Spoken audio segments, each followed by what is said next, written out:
tardes a todos.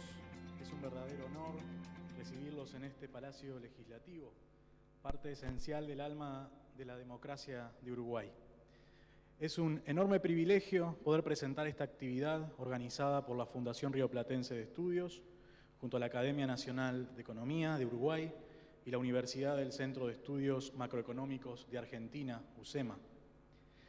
En primer lugar, quisiera agradecerle a las expositoras, a María Dolores Benavente como a Diana Mondino, referentes de primer nivel del ámbito económico de nuestros países. Agradecemos además a Ignacio de Posadas, quien con la generosidad que lo caracteriza aceptó oficiar de moderador y hacer sus aportes a esta amena charla. Agradecemos a los presentes, miembros del cuerpo diplomático, autoridades nacionales y público en general, y especialmente a quienes nos acompañan mediante las plataformas virtuales. Consideramos que es muy interesante abordar la coyuntura económica, tanto de Uruguay como Argentina, con los enfoques complementarios de cada una de las expertas, para que nos ayuden a comprender los aspectos claves para que ambas naciones puedan alcanzar el desarrollo teniendo como eje el principio de libertad. No es la primera vez que nuestros países se piensan desde un enfoque basado en la libertad. Sin lugar a duda, la gesta independentista tuvo una gran carga del concepto de libertad. Luego nuestros estados han tenido que debatirse entre cuándo, cuánto y cómo se interviene en la vida de los ciudadanos. El liberalismo, aplicado en nuestras naciones en el último tramo del siglo XIX y los albores del XX, dejaron un precedente de cuánto somos capaces de hacer cuando nos lo proponemos. Ambas sociedades se pusieron a la vanguardia del mundo en bienestar, en educación, en libertad comercial y en muchos aspectos de la vida social que permitieron un florecimiento y un empuje que dejaron su marca indeleble. El siglo XX, con sus vicisitudes, también nos invitó en muchas oportunidades a subirnos a la libertad. Por distintos motivos, por limitaciones coyunturales, muchas veces ese tren pasó y no lo tomamos. Entrado el siglo XXI,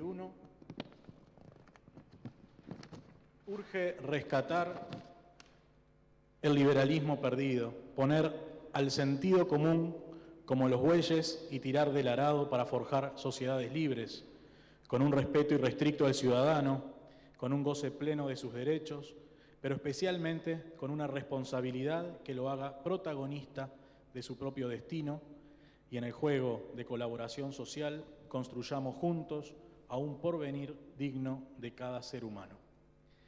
Los invito entonces a adentrarnos en esta charla, donde abordaremos algunas claves que nos ayudarán a pensar nuestros países del hoy y del mañana. Pero antes pasaré a presentar a nuestros expositores. Diana Mondino es directora de Relaciones Institucionales y profesora de Finanzas en los máster en Dirección de Empresas y máster en Finanzas de la Universidad del CEMA. Tiene experiencia en temas económicos y de management. En el sector privado es directora de Loma Negra, Banco Roela y Ciro Online. Ha sido directora de Pampa Energía y Banco Superviel, empresas que cotizan en la Bolsa de Valores de Nueva York. En el área social es miembro del Consejo de Dirección de la Fundación Banco de Alimentos. Fue directora de la región Latinoamérica para Standard & Poor's, basada en Nueva York, con responsabilidad sobre las actividades regionales. Diana es MBA del IEC, la Escuela de Negocios de la Universidad de Navarra, y licenciada en Economía de la Universidad Nacional de Córdoba. María Dolores Benavente es economista por la Universidad de la República, asesora económica, consultora, docente, presidente de la Academia Nacional de Economía. Fue gerente general de Unión Capital AFAP, vicepresidente de República AFAP y gerente de estudios económicos en la Cámara Nacional de Comercio y Servicios. Ignacio de Posadas es abogado por la Universidad de la República, estudió filosofía, teología y ciencias sociales en Canadá y los Estados Unidos. En 1989 fue electo senador por el Partido Nacional. Fue designado ministro de Economía por el presidente Luis Alberto Lacalle. Luego de ser elegido nuevamente senador en 1994, Paulatinamente se alejó de la política partidaria tras ocupar el escaño durante 2 años. Actualmente se aboca a su actividad en el estudio de abogados Posadas y Vecino, a la docencia como profesor de ciencia política, al trabajo social, siendo cofundador de la Fundación Niños con Alas y a la dirección de empresas. Es columnista del diario El País. Muchas gracias a todos y espero que disfruten de esta actividad.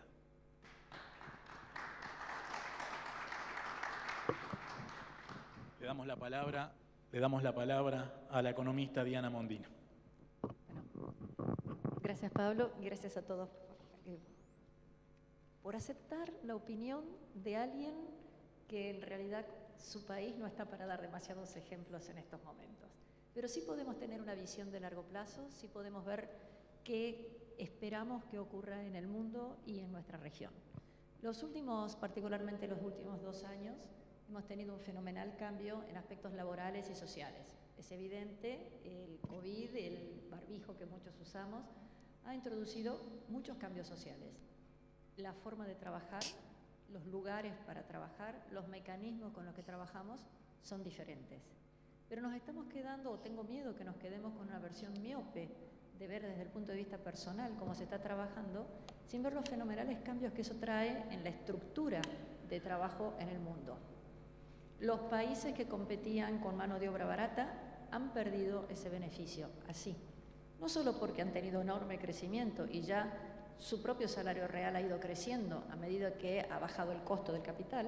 Ustedes saben perfectamente, como economistas, que cuanto más bajo el costo de capital, más alto el salario real. Pero no solamente ha ocurrido por eso, sino porque ya la ventaja de estar localizado en un determinado lugar se viene reduciendo. Una cosa son las fábricas y otra cosa es la inteligencia y el trabajo con que se administran y produce en esas fábricas.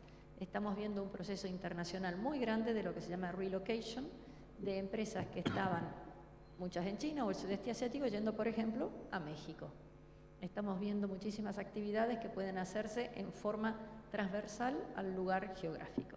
Esto abre oportunidades y crea peligros, porque mucha gente que estaba convencida de que tenía una situación profesional o una actividad que tenía una cierta componente de costos y rentabilidad, está siendo verdaderamente modificada. Esto, la interconexión del mundo, lo vemos clarísimo. Por ejemplo, recuerdan que hace no tantos meses el canal de Suez estuvo bloqueado durante una semana con un barco que quedó atravesado. Esa semana todavía no se han terminado de recuperar los rezagos que se generaron. Estamos viendo también muchas fábricas, sobre todo de automóviles, que no están pudiendo producir al ritmo que quisieran, o de heladeras o de alguna otra actividad, por falta de chips que se producen básicamente en Taiwán o Corea. Entonces, todos estos cambios han sido muy abruptos y nos resulta muy difícil ni siquiera verlos, pensar, mucho menos adaptarnos. Entonces, países como los nuestros tienen que tener en cuenta estos y aprovecharlo como una eventual oportunidad para saltar de la situación en la que estábamos inicialmente hacia alguna situación que creamos que va a ser la nueva perspectiva. Tenemos ejemplos de cambios fenomenales como Bitcoin City en El Salvador, que es generar de la nada una ciudad. ¿Tendrá resultado? No lo sé. Pero está partiendo, la trampa no es fijarse en que es algo basado en el Bitcoin, que es una cosa muy discutida, sino que está partiendo con un sistema impositivo radicalmente diferente al que existe en cualquier otro lugar del mundo. Es un lugar donde no va a existir ningún tipo de impuestos excepto el impuesto al valor agregado de solo 10%. ¿Será suficiente para mantener todos los servicios que la sociedad necesite? No lo sabemos. Pero sí, claramente es un cambio de paradigma con respecto a las estructuras impositivas que tienen todos los países del mundo.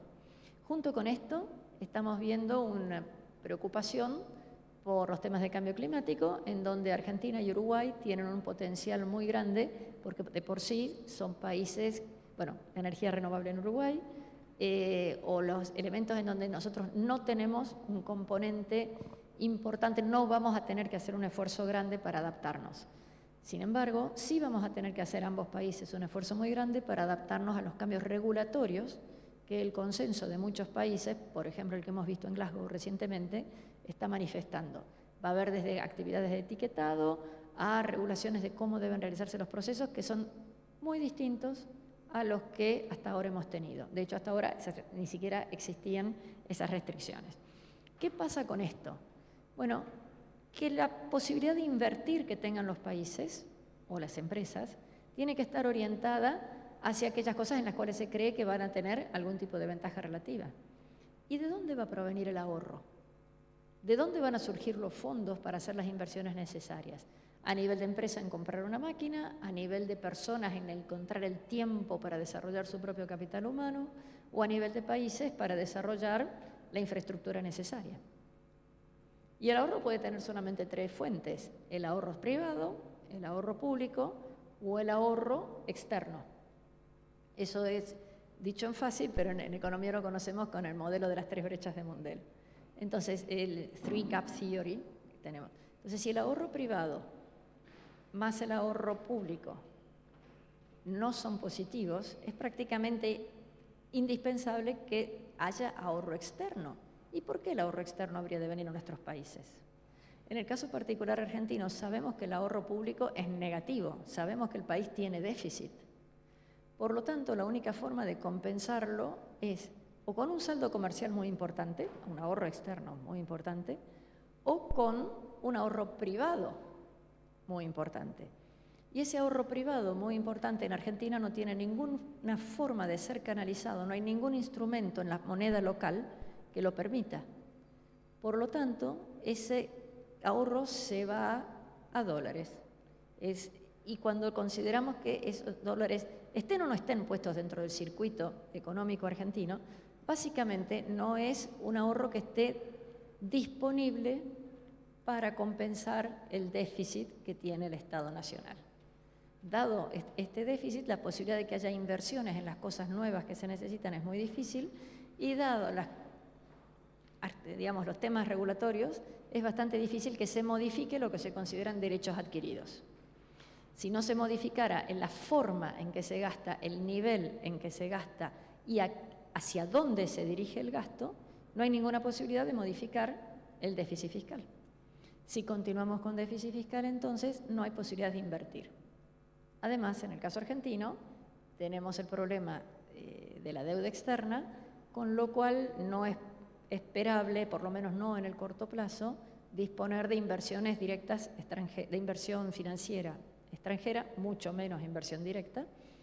Y entonces esto nos lleva a que el gobierno solo pueda financiarse a través del Banco Central, lo cual, ya sabemos todos, genera más emisión. Entonces, el olvidar que la única forma de crecer es a través del ahorro, de la inversión, nos lleva a una situación en donde terminamos teniendo inflación. Es bastante inverso este razonamiento que estoy haciendo, lo habitual, en donde decimos, porque el gobierno emite, tenemos inflación. Pero no olvidemos de pensar por qué el gobierno emite.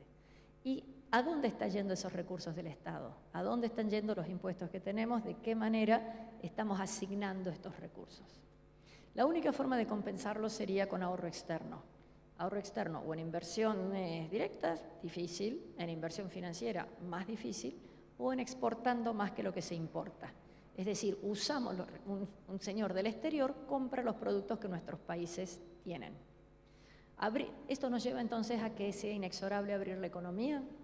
Yo creo que sí. Es necesario que haya una capacidad exportadora muchísimo más grande, es necesario que haya una posibilidad de integrarse al mundo muchísimo más rápida que la que estamos teniendo, y aquí llegamos al gran desafío que tiene la política, no la economía, la política, de entender cómo integrarse, hacia dónde integrarse. Los economistas decimos, señores, es necesario que haya apertura de la economía, señores, es necesario que haya ahorro externo. Pero cómo, hacia dónde, etcétera, es responsabilidad de los políticos. Y entonces lo que tenemos que buscar es entender cómo ha funcionado el mundo. El segundo punto que es muy importante entender es que ya la capacidad de estar centralizado, de tener países o empresas en donde las decisiones están tomadas en forma muy centralizada, ha desaparecido. No es factible, no es práctico, no es útil tener decisiones centralizadas. Todos lo vemos, digamos, desde la toma diaria de decisiones que tenemos hasta la dificultad de tomar decisiones en el caso de, digamos, el presidente de un país o algo. Esto nos lleva hacia el sentido común de rescatar que, digamos, la posibilidad que tengan las empresas o los individuos de tomar sus propias decisiones. Pero aún en los casos en que la infraestructura o las inversiones vayan a ser realizadas por un gobierno, pensemos siempre que son más costosas. ¿Por qué? Porque hay que hacer un largo proceso para tomar las decisiones de en qué dedicar los recursos, quién lo hace, cuándo se hace, hacer una licitación, controlar esa licitación. Todo eso hace que el proceso sea más lento y más oneroso. Y con procesos lentos y onerosos en un país que se mueve de una forma vertiginosa, es absolutamente imposible pensar en crecer. Por lo tanto, digamos, cómo salir de la situación en que nos encontramos o cómo pegar un salto de crecimiento, para mí está dado en dos grandes bloques. Uno es, este que te decía en el último momento, digamos, de olvidarnos de la centralización en las decisiones, permitir muchísima más capacidad de toma de decisiones, lo cual implica desregulación, lo cual implica que no haya tantas empresas públicas, lo cual implica que las regulaciones tengan un solo renglón y que se controlen ex post y no que haya permisos previos. O sea, implica un cambio en la filosofía en que las decisiones se pueden tomar. Y el segundo elemento es la imperiosa necesidad de que las economías se abran para que podamos hacer exportaciones y podamos recibir talento y ahorro del resto del mundo. Insisto mucho en que no es el ahorro financiero, no solamente comprar un bono que emita una empresa del gobierno, sino que cuando alguien está comprando un magnífico bife argentino o uruguayo, estamos usando el ahorro de un señor que en otro país va a comer ese bife argentino o uruguayo. Estos elementos son los que tenemos que tener en claro. Ha cambiado, hay una gran velocidad para tomar las decisiones, hay unos cambios en las tomas de puntos y no podemos seguir viendo el mundo con categorías políticas. Necesitamos empezar a ver el mundo de una vez por todas con la categoría de incentivos. ¿Qué incentivo tiene alguien para hacer algo? Y para eso necesitamos que la persona tenga la libertad de poder decidir qué es lo que quiere hacer. Estamos en una oportunidad bastante particular, sobre todo porque no somos los únicos dos países que están en esta situación. Digamos, los casi 200 países que hay en el mundo están todos en un proceso de transformación en este momento. Particularmente los países que han estado más atrasados, que somos unos 150 países los que estamos más atrasados y que tenemos la posibilidad de insertarnos nuevamente en un mundo que cambió. No todos lo vamos a lograr, descuento que Argentina y Uruguay sí, pero esto es una oportunidad de hora. La desgracia que ha representado la pandemia, la desgracia de estar lejos del mundo geográficamente, la desgracia de no haber tenido acceso a las tecnologías que fueron útiles durante los últimos 30, 40 años, nos deja libres, nos deja con la posibilidad de definir hacia qué destino cada empresa, cada familia o cada gobierno quiere dirigirnos. Yo creo que es una oportunidad muy grande. Si no la tomamos y no accedemos no encontramos el camino hacia nuevas alternativas, no tenemos muchas opciones. Este modelo de Mundell de las 3 brechas que he mencionado tiene más de 40 años. Es una cuestión contable, no es una cuestión que podamos discutir. Y sin embargo, nos lo olvidamos. Sin embargo, ya casi, perdón, hablo un poco más de mi país, nos olvidamos de la importancia de exportar. Nos ponemos restricciones de todo tipo, cambiarias, sanitarias, etcétera. Ponemos dificultades para comprar tecnología, no retenemos a nuestros jóvenes, castigamos a los jóvenes que tienen que pagar impuestos por los viejos y nos hemos convertido, de nuevo no solamente Argentina, aunque me parece que no estoy sola en esto, en donde somos un país que castiga a los viejos y a los jóvenes simultáneamente, lo cual hace que la situación política se vaya a convertir en un problema. Tenemos ahí la oportunidad, tenemos la posibilidad de entender hacia dónde va el mundo y ojalá podamos llegar a tratar de encontrar el camino que nos lleve en esa dirección.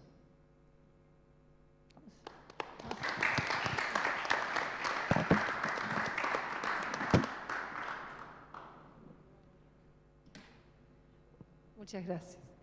Bueno, primero que nada quiero agradecer a los organizadores, a la Fundación FREE, a la Universidad del SEMA, especialmente a Pablo Viana por la invitación, porque me hizo el honor de ponerme en un panel junto a Diana Mondino e Ignacio de Posadas. Y a Cristian, que siempre está apoyando todo ahí para que uno esté lo más cómodo posible. La Academia Nacional de Economía también apoya este evento, pero quiero aclarar que hoy yo hablo a título personal, porque la Academia rara vez emite una opinión, muy pocas veces, lo hizo con la regla fiscal y cuando el TISA, cuando Uruguay se retiró de la firma del TISA, pero rara vez es un órgano colegiado, o sea que voy a hablar a título personal. Prioridades y desafíos para el desarrollo en un marco de libertad. Fue muy pensado este título, muy conversado. La tentación que uno tiene siempre es tomarse la fiebre varias veces por día, ¿no? Pensamos siempre en el corto plazo, ¿no? Porque claro, nuestros países tienen problemas de corto plazo y a veces nos nublan un poco de mirar un poco más allá. Nosotros en la Academia de Economía hace cuestión de un mes hicimos un evento, visitamos a 3 exministros de Economía del Partido Nacional, del Partido Colorado, del Frente Amplio, Ignacio de Posadas, Luis Mosca y Álvaro García. Justamente preguntándoles en el corto plazo, en lo que queda de la actual administración, ¿qué 3, 4 cosas, 2 cosas se pueden hacer? Y realmente que surgieron cosas interesantes, cosas de consenso, cosas en las que hubo acuerdo. 1, flexibilizar el Mercosur. 2, procurar acuerdos comerciales con China, procurar ingresar al TPP+11, la importancia de la inversión, tanto la local como la extranjera, lo que señalaba Diana, la importancia de la innovación. Sé que fueron puntos que hubo acuerdo. Lo que sí remarcaron todos, sobre todo Álvaro García habló de los planes que tenía la Oficina de Planeamiento en el gobierno anterior para el 2050, pero todos remarcaron la importancia de no olvidar el largo plazo. ¿Y por qué? Porque a veces en la urgencia del corto plazo nos olvidamos de para dónde vamos. Y yo no me puedo olvidar que una vez sacó un tornado y entonces para los damnificados del tornado le metimos un impuesto a la importación de frutas que todavía hoy sigue, creo. Entonces esas cosas que son transitorias y se transforman en permanentes, entonces, pero ¿cómo? La política comercial, una política que es de largo plazo, que asigna los recursos de la economía, y resulta que por un tornado yo hago un gravamen a la importación. No, para ahí no queremos ir. Bueno, a veces el corto plazo, en la urgencia del corto plazo, nos olvidamos de para dónde va. Entonces, esta exposición yo quería dividirla en esa. En el corto plazo, sí, hay que reformar la seguridad social, hay que abrir la economía, hay que flexibilizar el Mercosur, hay que seguir con las cuentas lo más ordenadas posibles, que este gobierno está haciendo un esfuerzo interesante al respecto, pero no hay que olvidar el largo plazo. Y ahí quería, bueno, si vamos a proyectar el largo plazo, permitirnos mirar un poquito para atrás. Y Pablo Viana me spoileó la presentación, porque realmente que yo creo que tenemos, tanto Uruguay como Argentina, tenemos historias tristes, si se me permite, tristes. Porque en 1870 Uruguay era 7º país del mundo en PBI per cápita, 7º. Estados Unidos era 6º.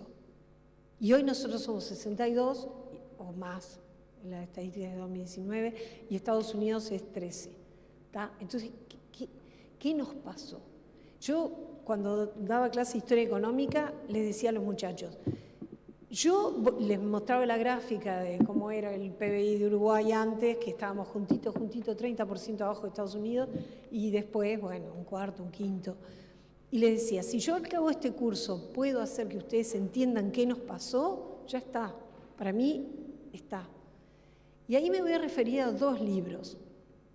Uno, que es un libro de historia económica del doctor Ramón Díaz, en la edición que amplió el CED, Hernán Bonilla hizo el capítulo más contemporáneo, y el otro es el libro de Ricardo Pascali del freno de impulso. En los 2 libros se ensaya alguna hipótesis que tiene mucho que ver con el marco de libertad, que es lo que nos convoca hoy acá. ¿Por qué? Porque Uruguay en 1930, con la crisis internacional, decidió un cambio de rumbo en su política económica.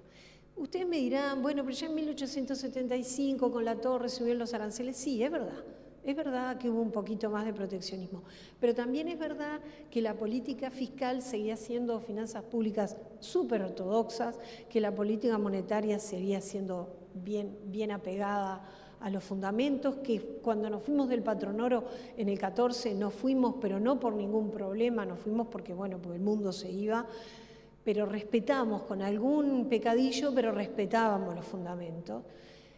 Y recién en el 35 se revaluó el oro. Bueno, pero en el 30, ahí la autoridad monetaria de ese entonces, que era el Banco de la República, reunidos una serie de notables de todos los partidos, de todos, representantes de los comerciantes, del agro, todos, y de los partidos políticos, ante la crisis internacional decidieron un cambio de rumbo que implicaba cerrar la economía, ir a control de cambios, modelo de sustitución de importaciones y un creciente intervencionismo estatal, con el único voto en contra de Frugoni. Frugoni, socialista, decía, no, hay que dejar la economía abierta, hay que flotar el dólar, no tuvo eco. Un gran pecado de la Cámara de Comercio, que es liberal como se es, pero ahí votó por el control de cambios. Ese pecado original del Uruguay nos llevó a lo de hoy, pero no solamente desde el punto de vista del PBI, lo que pudo crecer, lo que no creció, las exportaciones, estancados después de la guerra de Corea, quedamos estancados por 20 años, por cuando tuvimos, después del último shock bueno de término de intercambio, pero no solamente por eso, lo más grave, lo que cambió fue esto, la mentalidad. ¿Por qué? Porque la gente se acostumbró a buscar en el Estado las respuestas y no buscarlas en el individualismo, solidario, pero en el ser, en el individuo y no en el Estado. Hay una encuesta del Banco Mundial que es del 2013, pero calculo que si la hicieran ahora daría igual o peor. En Uruguay el 35% de la gente cree que su futuro depende de sí mismo. El 65% restante cree que depende del Estado. O sea, como me vaya a mí, no depende de mí, depende de que papá Estado, o como dice Conrado Hughes, mamá Estado, me defienda. Porque el uruguayo tiene un Estado maternalista, no paternalista, es peor. Entonces, ese pecado que cambió la mentalidad del uruguayo, que fomentó corporativismos, que fomentó una intervención estatal con todo lo que tiene de corruptible el intervencionismo estatal, llegamos a tener algo así como, no sé, decenas de tipos de cambio distintos. Bueno, ustedes saben. Ahí está. Decenas de tipos. 35 tipos de cambio diferentes. Entonces era mucho más rentable pasear por el pasillo de un ministerio que competir en el mercado, porque si yo lograba que me autorizaran un determinado tipo de cambio o me autorizara la famosa COPRIN tener un precio determinado, estaba puesto. ¿Qué voy a estar peleando por el mercado?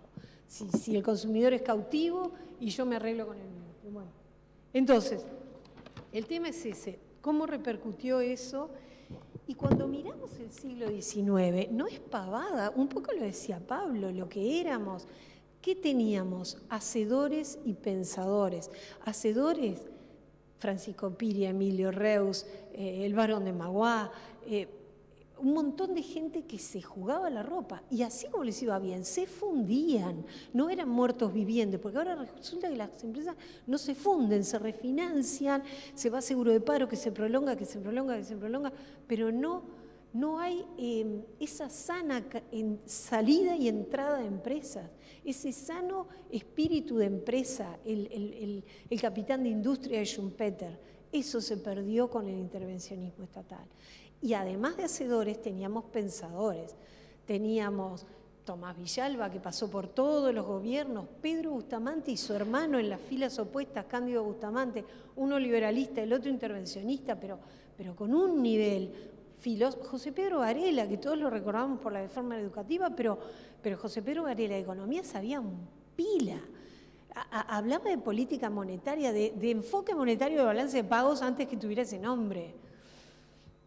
Bueno, en fin, obras En 2 años, Reus hizo el barrio Reus al norte y Reus al sur. El Teatro Solís, 1851 termina la Guerra Grande, en 1856 estaba el teatro funcionando y no había banco, fue con una colecta que se hizo entre empresas y gente.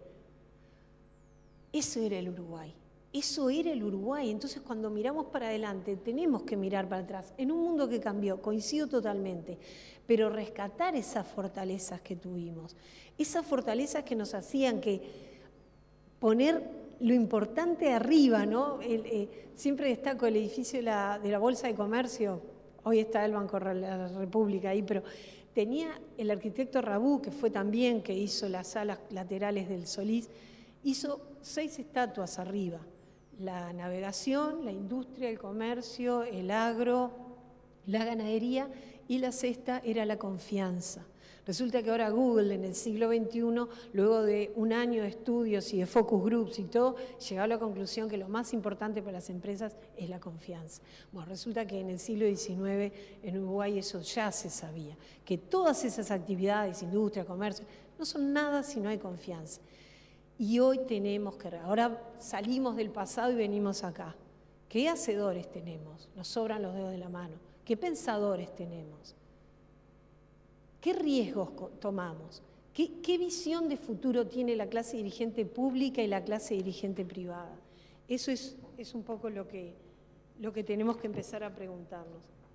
Y ahí tenemos que ver, bueno, ¿cómo hacemos para retomar ese camino, para retomar esa senda de libertad que nos caracterizó durante el siglo XIX y que nos hizo una nación próspera, una nación pujante de las primeras potencias del mundo? ¿Qué tenemos que hacer? ¿A dónde tenemos que ir y golpear para cambiar ese modelo? Bueno, en el año 2018 la Academia hizo un ciclo que se llamó En busca de consensos clave.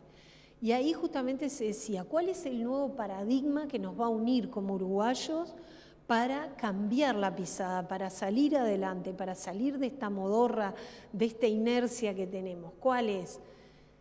Y bueno, ese ciclo lo inauguró el presidente de la República entonces, Tabaré Vázquez, y haciendo un resumen de todas las conferencias que se hizo, se vio que en algunas cosas se logra consenso y en otras no. Y yo me permití una enumeración totalmente arbitraria de 8 puntos.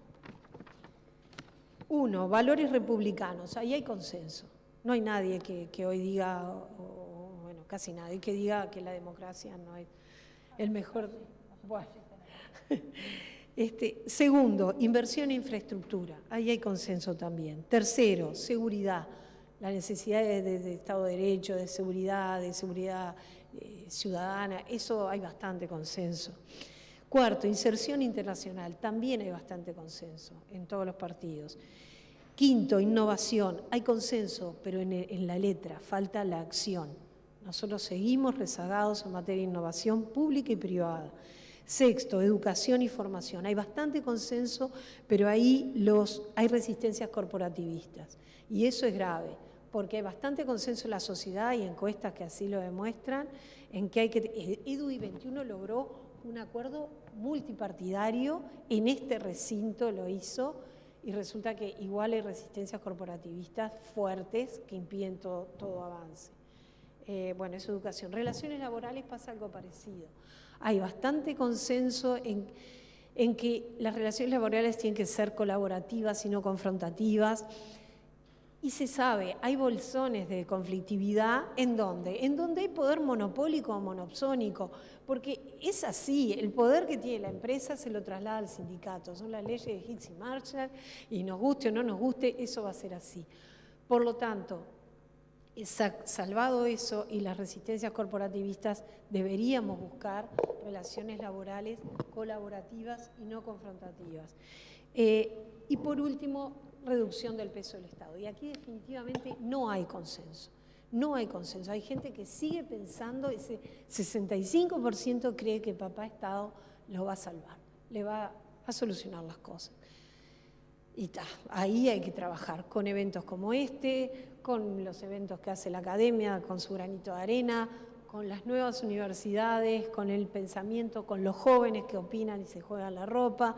Con todo eso tenemos que trabajar, pero es necesario reducir el peso del Estado. Después, si quieren el debate tiramos algunas puntas, pero en una sociedad democrática es sanísimo buscar consensos, pero también hay que actuar, porque el mundo no nos va a esperar. No podemos seguir debatiendo y debatiendo las cosas, hay que actuar. Y otra cosa que lo dije al principio, cuidado que el corto plazo no nos haga olvidar hacia dónde vamos.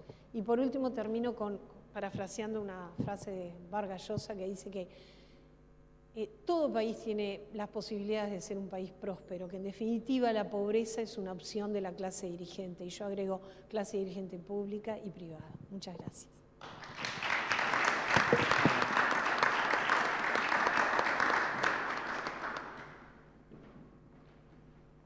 Bueno, ¿se oye si hablo sin micrófono?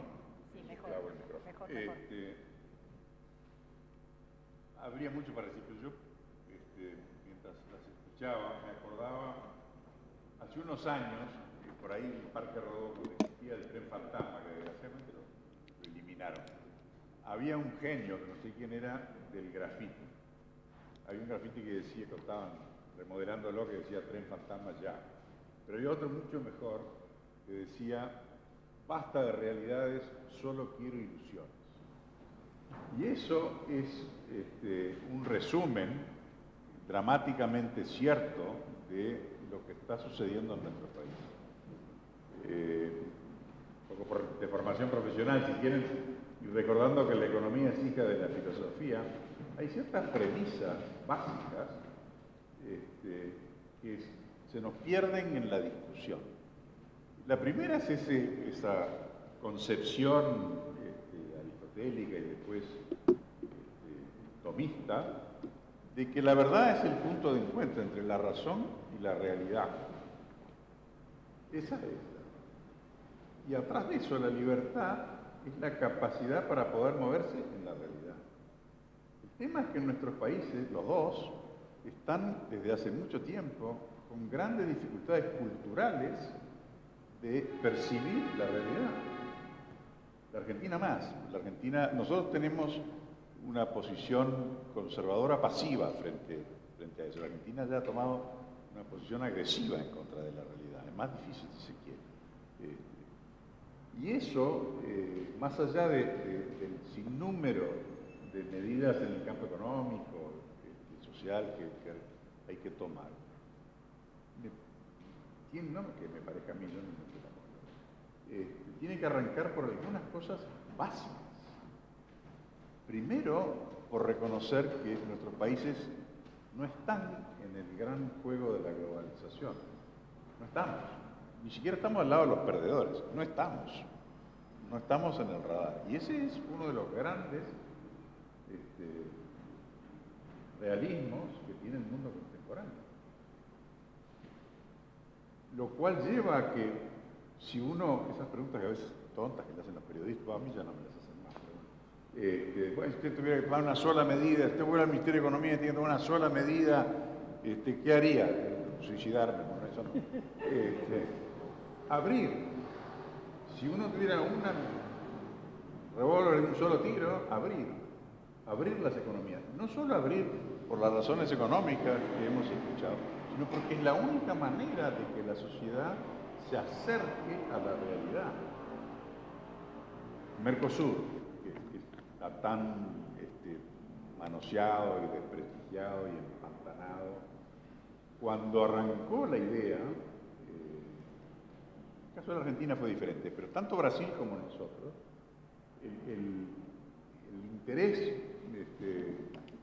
primordial que teníamos era en una argumentación frente a los reclamos de la sociedad, de los intereses creados, decir, mira, yo te quiero mucho, no te puedo dar lo que tú me pedís porque tengo una realidad de integración que me obliga a ir hacia esa realidad. Desgraciadamente eso se perdió.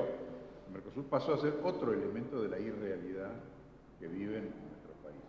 Entonces, una de las primeras básicas cosas es abrir. Otra vez, no solo por razones económicas, también por razones culturales y hasta políticas. La Argentina, horriblemente pobrecita, puede vivir, no sé por cuánto tiempo, la realidad que vive hoy en día porque se cerró. Va a reventar, pero mientras tanto vive cerrada, completamente cerrada. No solo cerrada en una especie de autarquismo absurdo, que es un revival de los 60, desde el punto de vista económico, sino también desde el punto de vista cultural.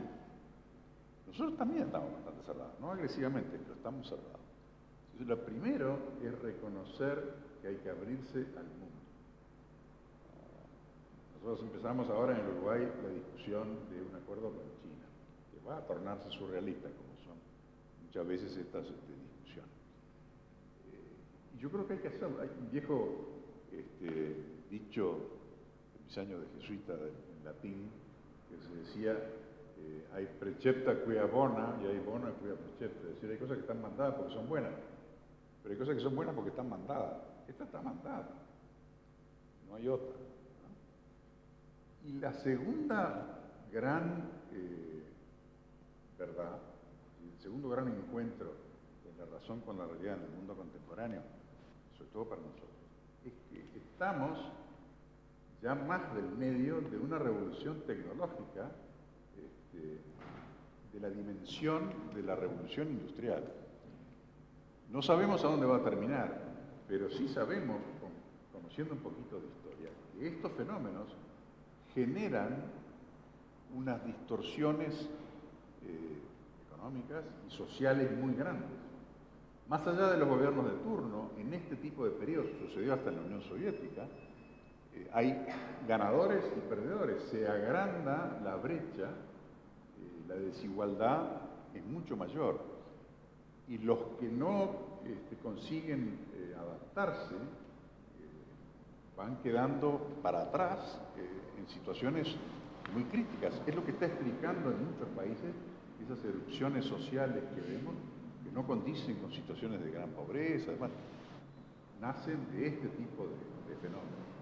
Entonces, ahí hay otro elemento que obliga, no es que sea bueno, es que es porque es, adaptarse y hacerlo rápidamente. Los países y las colectividades dentro de los países que no consigan adaptarse van a sufrir enormemente y va a haber situaciones de desigualdad muy grandes. No me voy a meter ahora en otra discusión filosófico-económica del equilibrio que tiene que tener una democracia entre libertad e igualdad. Y cómo, en la medida en que prime el concepto de igualdad material, inevitablemente se restringe el de libertad. Pero también es cierto, y hay experiencia de eso, que las democracias no pueden vivir o pierden estabilidad en situaciones de enorme desigualdad aún material. Entonces, yo creo que el primer consejo, suena horrible, pero el primer llamado, el primer pedido, el primer reclamo es hacia la verdad, es decir, hacia poner la razón en sintonía con la realidad. Eso yo creo que es un gran deber de todos los formadores de opinión, como se dice modernamente, en un país. Se hace muy difícil en nuestros países porque muy rápidamente los temas se politizan y se ideologizan. Pero creo que ahí hay una tarea, saliendo por un momento de la discusión de los temas económicos, de las políticas concretas y demás, a ir a las grandes realidades, de las cuales no nos vamos a escapar. Es eso.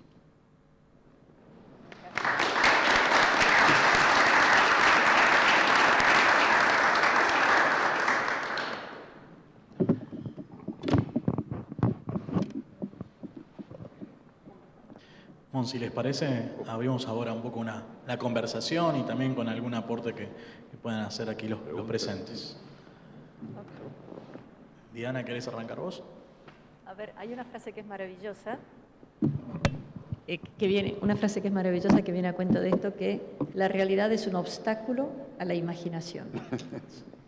Pero lo podríamos tomar como algo positivo. Una cosa es vivir soñando que algo que jamás va a ser, y otra cosa es decir, bueno, mi realidad es esta, sueño con llegar, pienso en cómo llegar a ese tipo de cosas. Hoy la infraestructura, cuando la pensamos en un puerto, en una ruta, en un hospital, y la infraestructura hoy también es acceso a Wi-Fi. La infraestructura también es acceso a telemedicina. La infraestructura también es posibilidad de una educación a través de Zoom. Entonces, todo ese tipo de cosas las tenemos que incorporar y no están, por lo menos en nuestros gobernantes, ese tipo de cosas. Y el otro punto que se habla, digamos, la posibilidad de crecimiento a través de una empresa es necesaria porque debe ser, digamos, la coordinación del esfuerzo de mucha gente, pero no de una empresa pública, o no siempre de una empresa pública.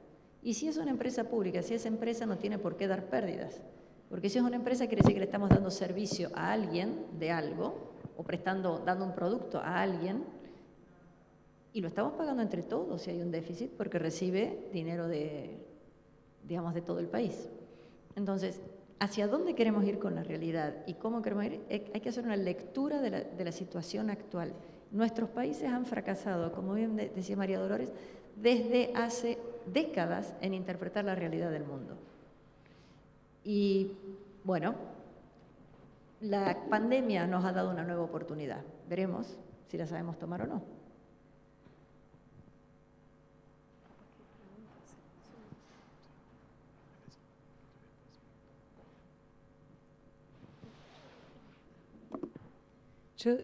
¿Puedo hacerte una pregunta?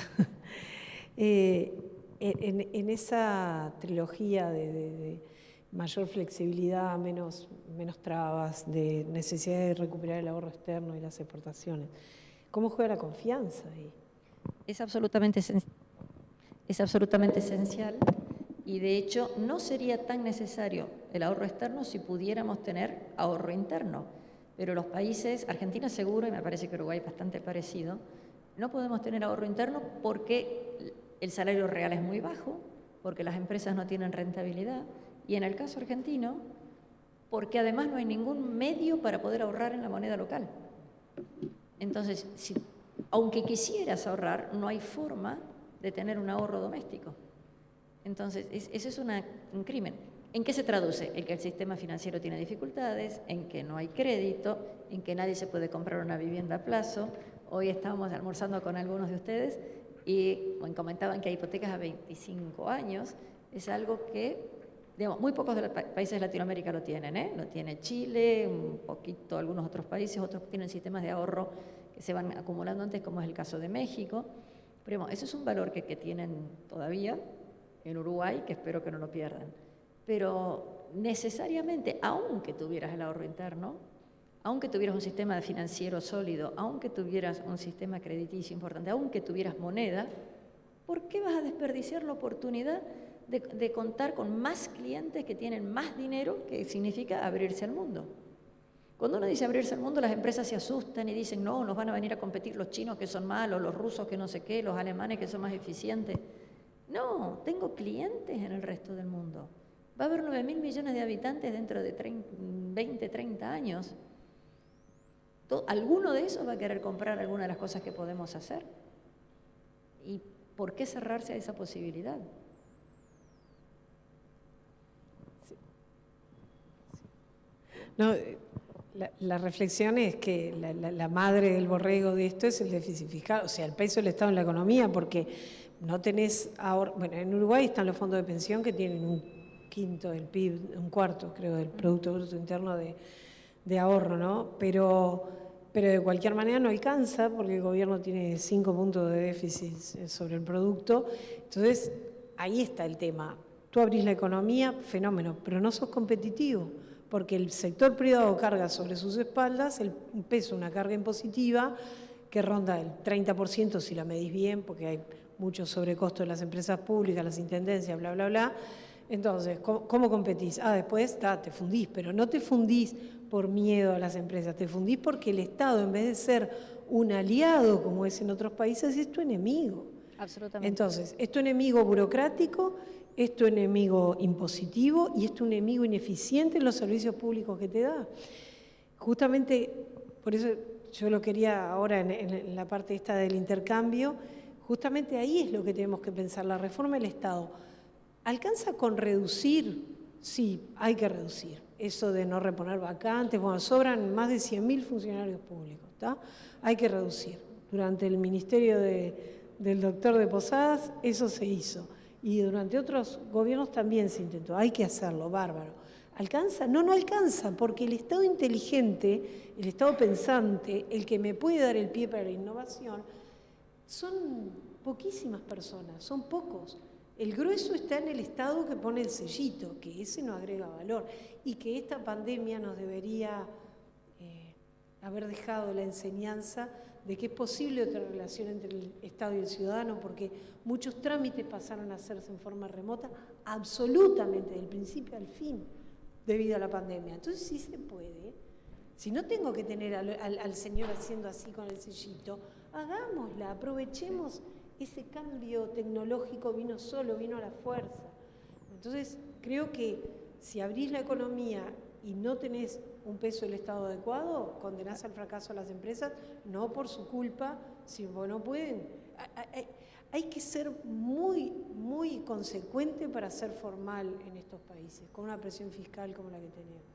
Hay que ser muy patriota.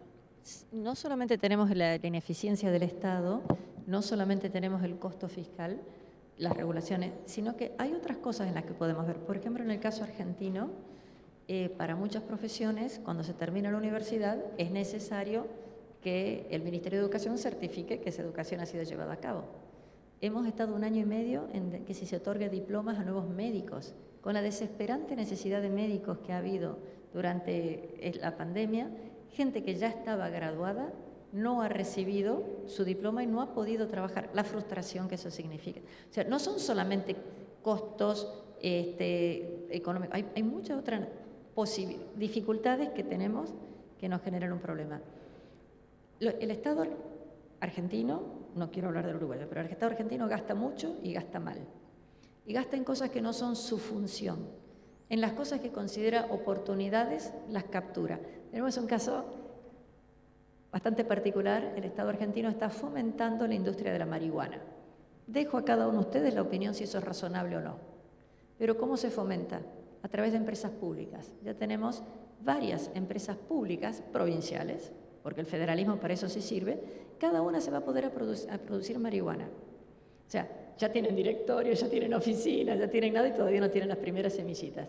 Dejemos de lado el producto. O sea, si en vez de marihuana yo les dijera alfombras o les dijera micrófonos, ¿ustedes dirían que es razonable que lo haga una empresa pública? Entonces, ¿por qué va a ser razonable que lo hagan en este tipo de cosas? Y por supuesto, con una serie de aditamentos importantes. Una actividad que no existía, o mejor dicho, que existía pero estaba fuera de los límites legales, cuando comienza, nace como un ente público. Hay otro tema, no solamente hay las regulaciones, etcétera, sino que cuando el gobierno pretende ayudar en algo, no es que te quita regulaciones, sino que da algún subsidio. Y uno dice, subsidios no, porque tiene un componente perverso. El subsidio no alcanza para todos, alcanza solamente para 1, 2 empresas que son las bendecidas, sabe Dios cómo, con ese subsidio. Si le va bien, el beneficio es de la empresa. Si le va mal, lo pagamos entre todos. Entonces, si uno realmente quisiera fomentar una cierta actividad, lo que tiene que hacer es reducir las trabas burocráticas, las regulaciones y los impuestos a esa actividad. Pero nunca, nunca darle la plata al señor para que se encargue de hacer algo que dice el gobierno que a lo mejor funciona.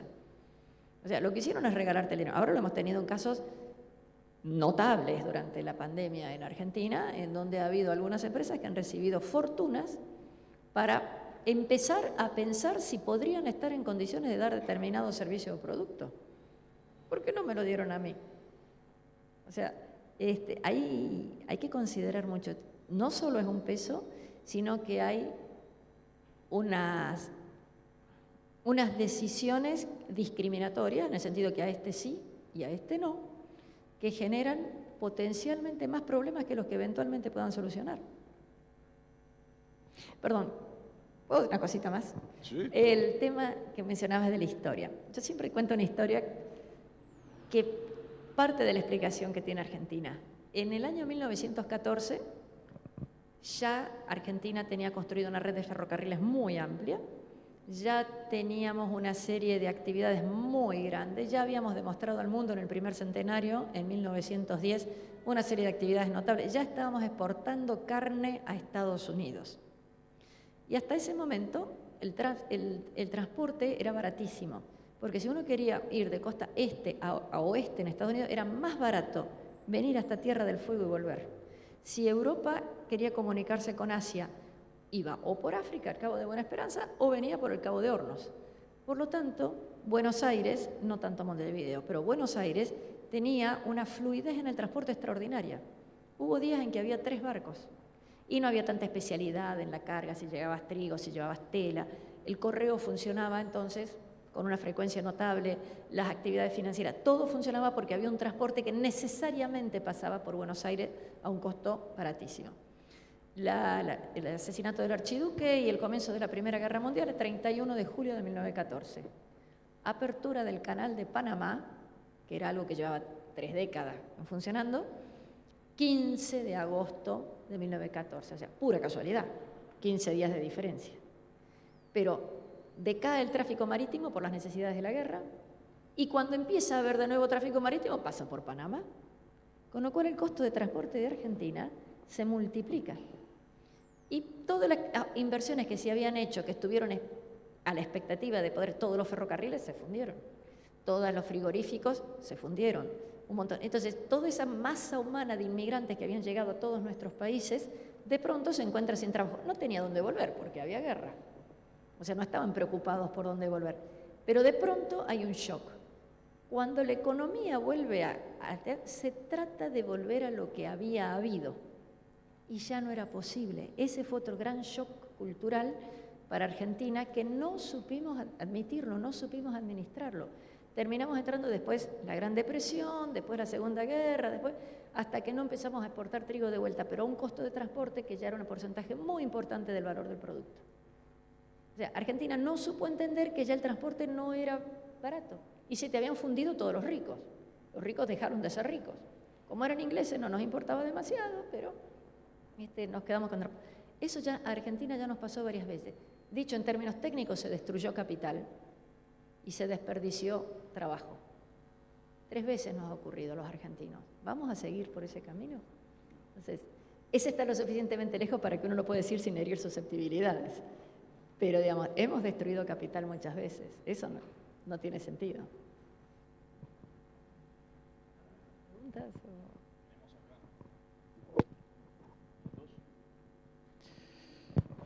Nos están llegando acá algunas preguntas de la audiencia. Y esto para las 2 expositoras y para nuestro moderador. ¿Hay un resurgimiento de las ideas del liberalismo? ¿Se percibe en la sociedad? ¿Entienden que este fenómeno social de las nuevas generaciones pueden tener una bajada política concreta? ¿Por qué miras para acá? No sé el caso de la Argentina. En el caso del Uruguay te diría que algo hay, pero es insuficiente. Y ahí yo creo que, para no cargarle siempre las tintas al Estado, yo hubiera esperado, por ejemplo, de las universidades privadas uruguayas, un entusiasmo, un foco mayor en este tipo de cosas. Pero, dicho eso, yo creo que también es cierto que se está produciendo en el Uruguay, lo cual no es bueno, como bolsones, si se quiere, de una cultura más liberal, más moderna. Si uno va, por ejemplo, a Zonamérica, es como un micromundo muy distinto. Eso hasta ahora no ha entrado en colisión con nada porque viven en un micromundo distinto. Pero es posible que en algún momento dado un país como el Uruguay, que por distintos motivos y sin entrar en discusiones políticas, ha apostado sistemáticamente a los veteranos y a las actividades que existen, aun cuando no tengan condiciones de existir, el Uruguay destina un porcentaje altísimo de sus recursos a las pasividades y al mantenimiento de actividades públicas y no públicas que están fuera de la realidad. Eso hace que inevitablemente no haya recursos suficientes o deseables para las generaciones más jóvenes. Eso está ocurriendo en muchos países del mundo, pero digo, en nuestro país hace mucho tiempo que los jóvenes bancan desmedidamente a los no jóvenes. Hasta ahora no ha producido una reacción, pero es posible que ocurra en determinado momento, porque esto otra vez, volviendo a la necesidad de un país que tiene que abrirse, de un país que tiene que darse cuenta que por dónde están pasando las cosas en el mundo, las decisiones que tiene que tomar son decisiones hacia el futuro. Y por lo tanto va a tener que sacrificar las del pasado y las del presente. El problema es que son mucho más los jubilados que votan que los jóvenes, dicho en términos científicos, ¿no? Eso es parte de la realidad. O sea, yo creo que sí hay un cierto despertar del liberalismo, quizás no tanto a nivel político. Yo creo que la impronta de dos presidentes como fueron Lacalle y Valle fue mucho más marcada que la que hubo antes y después, ¿no? Aun cuando nuestro presidente actual habla de libertad y con el tema de la pandemia habló y hizo bien, ¿no? Pero no tiene una impronta tan nítida como la tuvo Lacalle Herrera y Jorge Valle, ¿no? O sea que alegro, ma non troppo. Quiero enganchar esa pregunta con una. Eran tres las que me hicieron llegar, la primera. Y la tercera que empezaste a responderla y te la voy a concentrar ahora, ¿no? Y dicen a Ignacio de Posadas, o sea que ya te voy a hacer un marcaje de entrada. ¿Cómo podemos hacer resurgir las ideas del liberalismo desde dentro de la institucionalidad partidaria? ¿Cómo, perdón, lo último? ¿Cómo podemos hacer resurgir las ideas del liberalismo desde dentro de la institucionalidad partidaria? No creo que se refiera solo al Partido Nacional, sino en realidad a esa idea de libertad que fue característica del sistema de partidos del Uruguay, ¿no? Yo no, a ver, ya me vas a meter en un lío. Yo no voy a opinar sobre lo que tengan que hacer otros partidos. Me parece que tengo credenciales como para poder opinar lo que debe hacer mi partido, ¿no? En el Uruguay, tú no tenés por qué saberlo, pero cada tanto resurge la idea de que no brome con esto de los partidos tradicionales, y qué sé yo, hay que ir a las familias ideológicas. No bromen más con colorados y blancos, tienen que juntarse porque hay que encontrar la izquierda. Es un gravísimo error. Una de las grandes virtudes que tiene el sistema democrático uruguayo, ha perdido varias, pero una de las que le quedan todavía, es una fortísima identidad partidaria con profundas raíces históricas, ¿no? Que no se limitan al poncho blanco, a la divisa, sobre todo en el caso del Partido Nacional. No voy a hablar del Partido Colorado, porque ahí tienen otro tipo de problemas. El Partido Nacional tiene un bagaje histórico con componentes folclóricos buenos, con componentes filosóficos y políticos muy buenos, entre los cuales está el de la libertad, ¿no? Y yo creo que es esencial, hasta por razones de conveniencia política del Partido Nacional, preservar y fortalecer ese tronco filosófico, folclórico, filosófico, que además se mezcla muy bien, el folclor blanco con el concepto de la libertad, es esencial que se mantenga, ¿no? Y va a la raíz histórica del país. Si tú mirás, el Uruguay es el único país del mundo cuyo pabellón son 3 banderas. No hay una bandera nacional. Eso no lo sabe ni María Dolores, mirá, ¿viste? Y él tampoco, que es diputado. El pabellón nacional son 3. ¿Ah? Es la bandera de los 33 orientales, que tiene una marcada impronta blanca, la bandera de Artigas, y para que no hubiera lío, se inventó la bandera del medio. ¿No? De la misma manera que el Uruguay es el único país del mundo que tiene 2 fechas patrias, una colorada y la otra blanca. Una es el 25 de agosto, que es la invasión libertadora, blanca, y la otra es el 18 de julio, que es la creación del Estado uruguayo, colorada. Esas cosas no hay que perderlas. Si el Partido Nacional pierde su impronta y su raíz, le va a pasar lo que le pasó al Partido Colorado por perder la de ellos. Y hasta ahí llego. No, no me está mal lindo. Bueno, ahora vamos a una pregunta para las expositoras un poco más de la actualidad tecnológica. Dice, ¿cómo ven el surgimiento de la revolución de las tecnologías de registro distribuido? Y aclaran blockchain, criptomonedas y demás sistemas de valor descentralizado. ¿Creen que el modelo de organización económica actual, caracterizado por una cultura bancocentralista, logrará asimilar esta nueva realidad? ¿Cuáles son los desafíos en ese sentido? A ver, en una época entendía mucho del blockchain, va cambiando y evolucionando a una velocidad muy grande, con lo cual lo que te digo probablemente tenga 2 años de atraso a lo que es la nueva realidad del blockchain. Creo que es un error fundamental considerar al Bitcoin solamente desde el punto de vista como moneda. Lo que es revolucionario realmente es la posibilidad de tener trazabilidad absoluta en las transacciones y lo que se llaman los contratos inteligentes, smart contract. El mejor ejemplo es si yo pongo una monedita, me da la lata de Coca-Cola. Imagínense en un alquiler, imagínense en un montón de cosas en donde no sean necesarios los abogados, en donde no sean necesarios los escribanos, en donde no sea necesario el remito, en donde muchas de estas transacciones se puedan simplificar. Entonces, creo que ese es el valor más importante. El Bitcoin sirve como moneda, pero además, como estas cosas tienen un costo, ese costo se trasunta en el Bitcoin.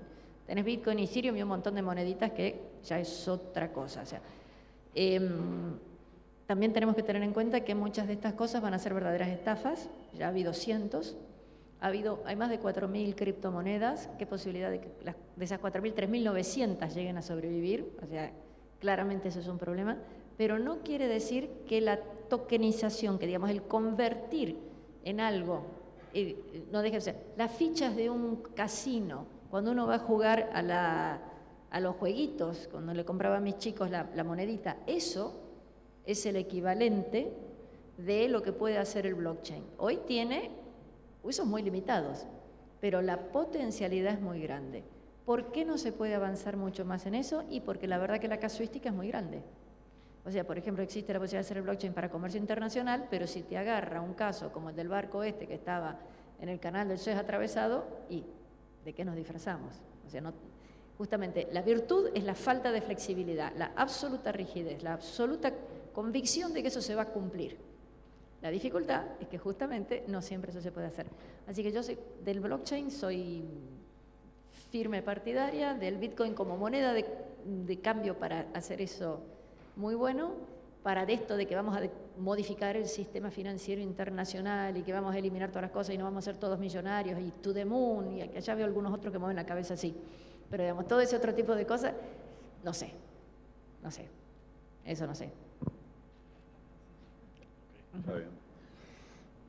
Bueno, si les parece, los invito a una reflexión final, corta de cada uno. Yo estoy cumplido, ya dije bastante barbaridades. Bueno, entonces Diana y María Dolores. María Dolores, y bueno, adelante.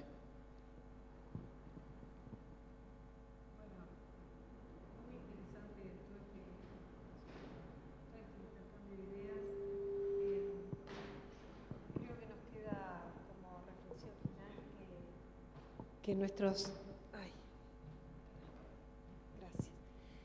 nuestros dos países tienen desafíos muy importantes de corto plazo y sobre todo mirando al largo plazo, que no podemos hipotecar el largo plazo metiendo la pata en el corto plazo y que la apertura es esencial por la prosperidad que trae. Hay millones de estudios de la relación entre el comercio internacional y el Producto Bruto, pero también por el cambio de mentalidad, y que cuando el Estado hace lo que no debe, termina no haciendo lo que debe. O sea, ¿por qué una empresa pública se va a tener que dedicar a producir cannabis? ¿Por qué el cemento Portland en Uruguay? O bueno, volamos aviones.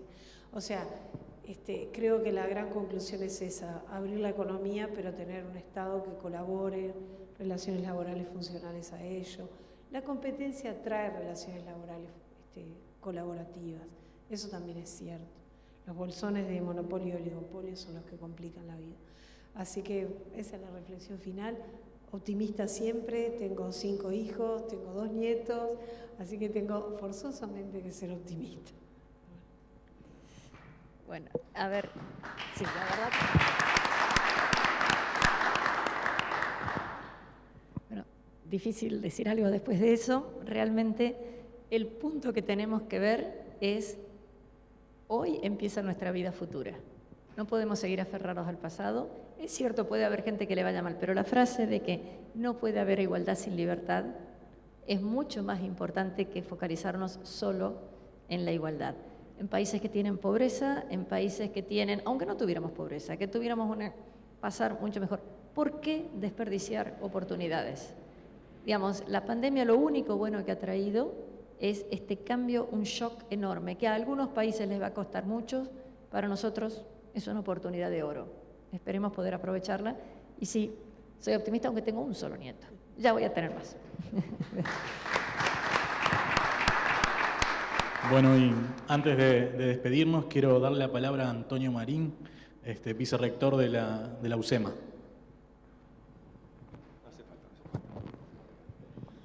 Bueno, primeramente, para nosotros que venimos de la Universidad del SEMA, es un alto honor estar aquí, en este bellísimo lugar que es el Parlamento Nacional Uruguayo. Realmente me ha asombrado la belleza. Agradecer a la Fundación FREE, a la Academia Nacional de Economía por este evento y felicitarlos a los 4 expositores por el rico intercambio que hubo de ideas.